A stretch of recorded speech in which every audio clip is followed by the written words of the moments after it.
చేసిన పనిని గుర్తించడం, మంచిని మంచిగా గుర్తిస్తే చేసే వాళ్ళకు కూడా ఒక గర్వంగా పనిచేస్తారు. ఇప్పుడు ఉన్నారు స్వచ్ఛ సేవకులు, వాళ్ళని మనం పక్కన కూర్చొని పెట్టుకొని మాట్లాడాం.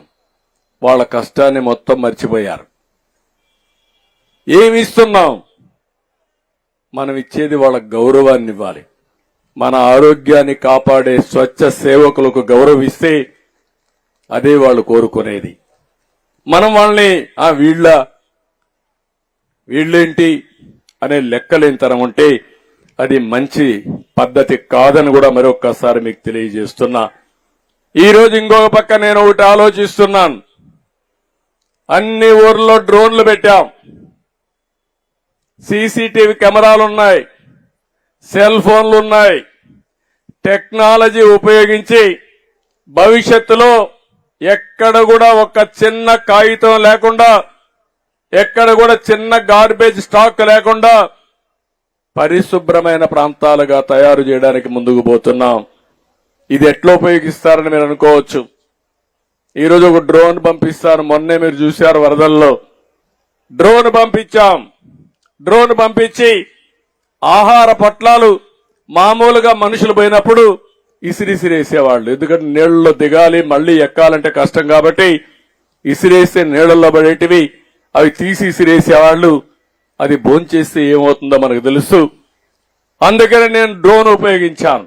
డ్రోన్ ఉపయోగిస్తే డ్రోన్ పెట్టి నేరుగా మిద్దిపైకి పంపించారు. చాలా సేఫ్ గా జరిగింది, చాలా ఈజీ అయిపోయింది. అదే నేను హెలికాప్టర్లు పెట్టాను. హెలికాప్టర్లో పైనుంచి ఇసిరేస్తే సగం ఫుడ్ అంతా నలిగిపోతుంది. ఎక్కడెక్కడ పాకెట్స్ అన్ని చల్లా చెదురైపోయే పరిస్థితి వస్తుంది. అదే మరిగా విజయవాడలో డ్రోన్ పంపించి మొత్తం ఎక్కడెక్కడ చెత్త ఉందో చూసి మళ్ళా డైరెక్టర్ చెప్పి అక్కడికి మళ్ళా ట్రక్ పంపించి ఎప్పటికప్పుడు లిఫ్ట్ చేశాం. 20,000 ట్రక్కులు 5-6 రోజుల్లో ఈ చెత్తంతా తీసామంటే అది ఆ రోజు ఉపయోగించిన టెక్నాలజీ అని చెప్పి నేను మీకు తెలియజేస్తున్నా.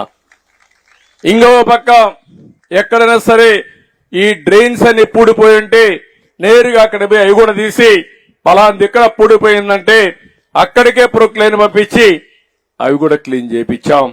నీళ్లన్నీ వెళ్లిపోయే పరిస్థితికి వచ్చింది. ఈ రోజు నేను ఆలోచించేది భవిష్యత్తులో ఈ డ్రోన్స్ ని మీ దగ్గరనే చూసే సీసీటీవీ కెమెరాలు ఉన్నాయి. నేను మొన్న అదే చెప్పా అపోజిషన్ పార్టీకి. అనంతపూర్ జిల్లాలో ఒక ఊర్లో రథం ఉంటే రథాన్ని తగలబెట్టి దాని మీద నెపం మన మీద వేయాలని చెప్పి చూశారు. నేను ఒకే ఒక మాట చెప్పాను, ఒల్లి దగ్గర పెట్టుకోండి. మీరు నేరం చేస్తే నేరం చేసిన 2 నిమిషాల్లో మీ చొక్కా పట్టుకునే వ్యవస్థ నా దగ్గర ఉంది. నేరస్తుల్ని వదిలిపెట్టని చాలా స్పష్టంగా చెప్పాను. రాముడు తల దీయించేసి రామతీర్థంలో ఇంతవరకు ఎంక్వైరీ లేదు.